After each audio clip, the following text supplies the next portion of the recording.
ಆ ದಟ್ಟವಾದ ಮಾರುಕಟ್ಟೆಯ ಒಂದು ಸಣ್ಣ ಮೂಲೆಯಲ್ಲಿರುವ ರಮೇಶನ ಕಿರಾಣಿ ಅಂಗಡಿ ದಶಕಗಳ ಕಾಲದ ಬೆವರು ಮತ್ತು ನೂರಾರು ಕನಸುಗಳಿಗೆ ಸಾಕ್ಷಿಯಾಗಿತ್ತು. ರಮೇಶ್ ದಿನವಿಡೀ ದುಡಿಯುತ್ತಾನೆ. ಚಿಕ್ಕ ಹುಡುಗ ಕಾರ್ತಿಕ್ ಶಾಲೆ ಮುಗಿಸಿ ಬಂದು ಅಪ್ಪನಿಗೆ ಸಹಾಯ ಮಾಡುತ್ತಾನೆ. ರಮೇಶ್ ಬೆವರು ಒರೆಸಿಕೊಳ್ಳುತ್ತಾ ನಗುತ್ತಾ, ಬಾ ಮಗನೇ ಕಾರ್ತಿಕ್, ಶಾಲೆ ಹೇಗಿತ್ತು? ನೋಡು, ಈ ಕಿರಾಣಿ ಅಂಗಡಿ ನೋಡಲು ಚಿಕ್ಕದಿರಬಹುದು, ಆದರೆ ಇದು ನಮ್ಮ ಅನ್ನದ ಬಟ್ಟಲು. ಪ್ರಾಮಾಣಿಕತೆಯಿಂದ ದುಡಿದರೆ ದೇವರು ಯಾವತ್ತೂ ಕೈಬಿಡುವುದಿಲ್ಲ. ಅಪ್ಪ, ನಾನು ದೊಡ್ಡವನಾದ ಮೇಲೆ ನಿಮಗಿಂತ ದೊಡ್ಡ ಅಂಗಡಿ ಕಟ್ಟುತ್ತೇನೆ. ಆಗ ನೀವು ದಿನವಿಡೀ ಕಷ್ಟಪಡುವ ಹಾಗಿಲ್ಲ, ನಾನು ನೋಡಿಕೊಳ್ಳುತ್ತೇನೆ. ಗೌರಿ ಅಂಗಡಿಗೆ ಚಹಾ ತರುತ್ತಾ ಕಣ್ಣೀರಾಗುತ್ತಾ, ನನ್ನ ಮಗನಿಗೆ ಈಗಲೇ ಎಷ್ಟೊಂದು ಜವಾಬ್ದಾರಿ ನೋಡಿ. ಬನ್ನಿ, ಮೊದಲು ಬಿಸಿ ಚಹಾ ಕುಡೀರಿ. ದೇವ್ರು ನಮಗೆ ಆಸ್ತಿ ಕೊಟ್ಟಿಲ್ಲದಿರ್ಬೋದು, ಆದರೆ ಇಂಥ ಮಗನನ್ನ ಕೊಟ್ಟಿದ್ದಾನೆ.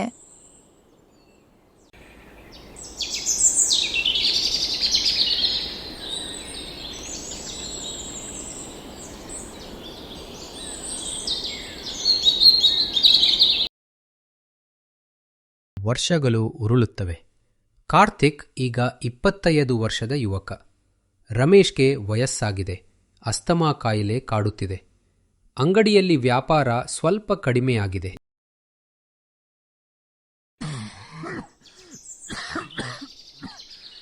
ಒಂದು ದಿನ ರಮೇಶ್ ಅಂಗಡಿಯಲ್ಲಿ ಕೆಮ್ಮುತ್ತಾ ಕುಸಿದು ಬೀಳುತ್ತಾನೆ.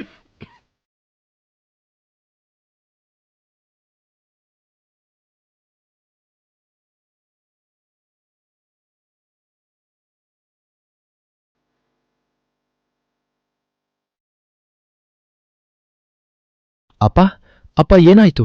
ಅಮ್ಮ, ಬೇಗ ನೀರು ತರು.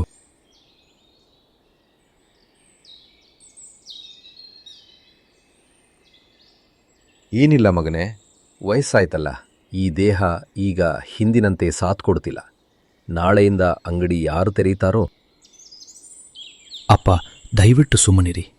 ನೀವು ನನಗಾಗಿ, ಈ ಮನೆಗಾಗಿ ನಿಮ್ಮ ಇಡೀ ಜೀವನವನ್ನು ಸವೆಸಿದ್ದೀರಿ. ಇನ್ಮುಂದೆ ನೀವು ಅಂಗಡಿಯ ಮೆಟ್ಟಿಲು ಹತ್ತುವ ಹಾಗಿಲ್ಲ. ಈ ಕಾರ್ತಿಕ್ ಇದ್ದಾನೆ. ನಿಮ್ಮ ಕಿರಾಣಿ ಅಂಗಡಿ, ನಿಮ್ಮ ಮರ್ಯಾದೆ ಎರಡನ್ನೂ ನಾನು ಕಾಪಾಡುತ್ತೇನೆ. ಇದು ನನ್ನ ಮಾತು. ರಾತ್ರಿ 10 ಗಂಟೆ. ಕಾರ್ತಿಕ್ ಅಂಗಡಿಯಿಂದ ತಡವಾಗಿ ಮನೆಗೆ ಬರುತ್ತಾನೆ.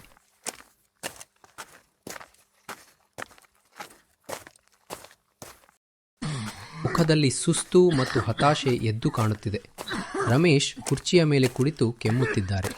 ಗೌರಿ ಅಡುಗೆ ಮನೆಯಲ್ಲಿ ಏನೋ ಯೋಚಿಸುತ್ತಾ ನಿಂತಿದ್ದಾರೆ.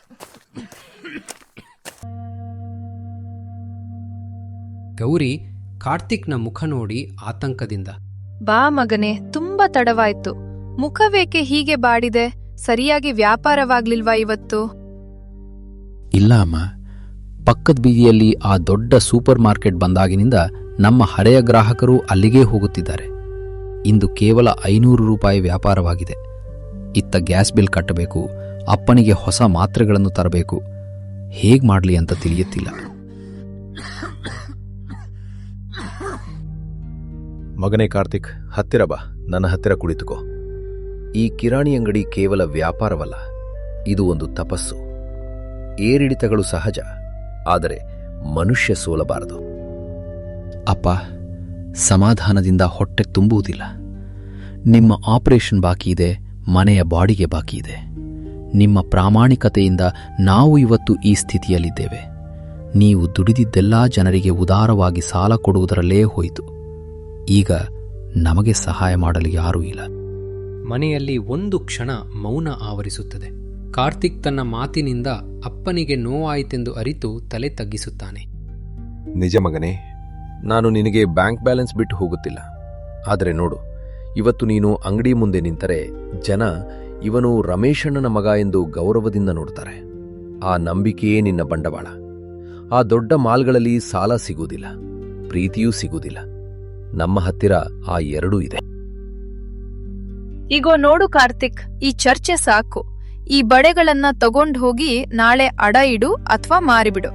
ನಿನ್ನ ಅಪ್ಪನ ಆರೋಗ್ಯ ನಮಗೆ ಮುಖ್ಯ. ಹಣ ಆಮೇಲೆ ಸಂಪಾದಿಸಬಹುದು. ಬೇಡ ಅಮ್ಮ, ಬೇಡ. ಈ ಬಳೆಗಳು ನಿನ್ನ ಕನಸು. ನಾನು ಸೋತು ಹೋಗಿಲ್ಲ. ಇವತ್ತು ರಾತ್ರಿ ನಾನು ಒಂದು ನಿರ್ಧಾರ ಮಾಡಿದ್ದೇನೆ. ಅವರು ದೊಡ್ಡ ಅಂಗಡಿ ಇಟ್ಟರೆ ನಾನು ಜನರ ಮನೆ ಬಾಗಿಲಿಗೆ ಹೋಗುತ್ತೇನೆ. ಅಮ್ಮ, ನೀನು ನಾಳೆಯಿಂದ ಈ ಅಂಗಡಿಯ ಹೆಸರು ಇರುವ ಸಣ್ಣ ಪೇಪರ್ ಬ್ಯಾಗ್ಗಳನ್ನು ರೆಡಿ ಮಾಡು. ನಾನು ಪ್ರತಿಯೊಬ್ಬರ ಮನೆಗೆ ಹೋಗಿ ದಿನಸಿ ತಲುಪಿಸುತ್ತೇನೆ. ನಾನು ಸೋಲಲಾರೆ ಅಮ್ಮ. ನಿಮ್ಮ ಬೆವರಿಗೆ ನಾನು ಬೆಲೆ ಕೊಟ್ಟೇ ಕೊಡುತ್ತೇನೆ. ಇದು ನನ್ನ ಮಗನ ಮಾತು. ಕಷ್ಟಗಳು ಬರುವುದು ಮನುಷ್ಯನನ್ನು ಕುಗ್ಗಿಸಲು ಅಲ್ಲ, ಅವನ ಒಳಗೆ ಇರುವ ಶಕ್ತಿಯನ್ನು ಎಬ್ಬಿಸಲು. ನೀನು ಗೆಲ್ಲುತ್ತೀಯ ಮಗನೇ, ನನಗೆ ನಂಬಿಕೆ ಇದೆ.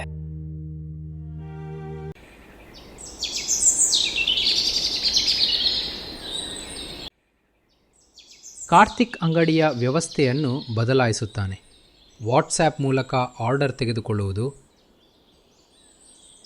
ಮನೆಗೆ ಉಚಿತವಾಗಿ ದಿನಸಿ ತಲುಪಿಸುವುದು, ಹೋಮ್ ಡೆಲಿವರಿ ಮತ್ತು ಗುಣಮಟ್ಟದ ವಸ್ತುಗಳನ್ನು ತರುವುದು, ಹೀಗೆ ಹೊಸತನ ತರುತ್ತಾನೆ. ಹಳೆಯ ಗ್ರಾಹಕರು ಕಾರ್ತಿಕ್ನ ಶ್ರಮ ಮತ್ತು ವಿನಯ ನೋಡಿ ಮತ್ತೆ ಅಂಗಡಿಗೆ ಬರಲು ಶುರು ಮಾಡುತ್ತಾರೆ. ವ್ಯಾಪಾರ ಮೊದಲಿಗಿಂತ ದುಪ್ಪಟ್ಟಾಗುತ್ತದೆ. ತಿಂಗಳ ನಂತರ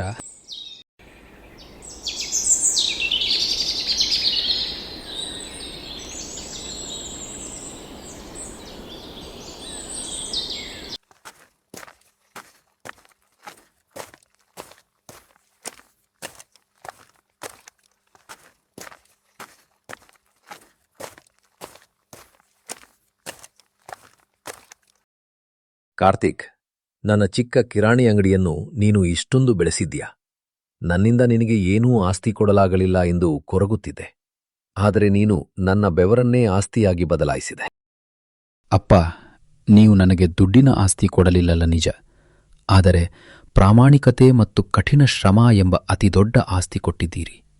ಈ ಅಂಗಡಿ ಕೇವಲ 4 ಗೋಡೆಗಳಲ್ಲ, ಇದು ನಿಮ್ಮ ಜೀವ, ನಮ್ಮ ಮನೆಯ ಹೃದಯ. ನನ್ನ ಮಗ ಈಗ ದೊಡ್ಡವನಾದ. ಕೇವಲ ಅಂಗಡಿಯನ್ನಲ್ಲ, ಇಡೀ ಸಂಸಾರವನ್ನ ತನ್ನ ಹೆಗಲ ಮೇಲೆ ಹೊತ್ತಿದ್ದಾನೆ. ದೇವರು ನಮ್ಮ ಕಷ್ಟಗಳನ್ನ ದೂರ ಮಾಡಿದೆ. ತಂದೆ ತಾಯಿ ತಮ್ಮ ಮಕ್ಕಳಿಗಾಗಿ ಸುರಿಸುವ ಬೆವರು ಮತ್ತು ಮಾಡುವ ತ್ಯಾಗಕ್ಕಿಂತ ದೊಡ್ಡ ಆಸ್ತಿ ಈ ಜಗತ್ತಿನಲ್ಲಿ ಬೇರೊಂದಿಲ್ಲ. ಅದನ್ನು ಅರ್ಥ ಮಾಡಿಕೊಳ್ಳುವ ಮಕ್ಕಳಿರುವ ಮನೆ ಸದಾ ದೇವಸ್ಥಾನವಿದ್ದಂತೆ.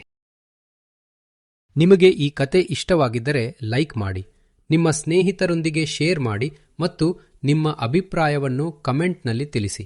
ನಿಮ್ಮ ಬೆಂಬಲ ನಮಗೆ ಇನ್ನಷ್ಟು ಮೋಜಿನ ಮತ್ತು ಸ್ಫೂರ್ತಿದಾಯಕ ಕತೆಗಳನ್ನು ತರುವ ಶಕ್ತಿ ನೀಡುತ್ತದೆ.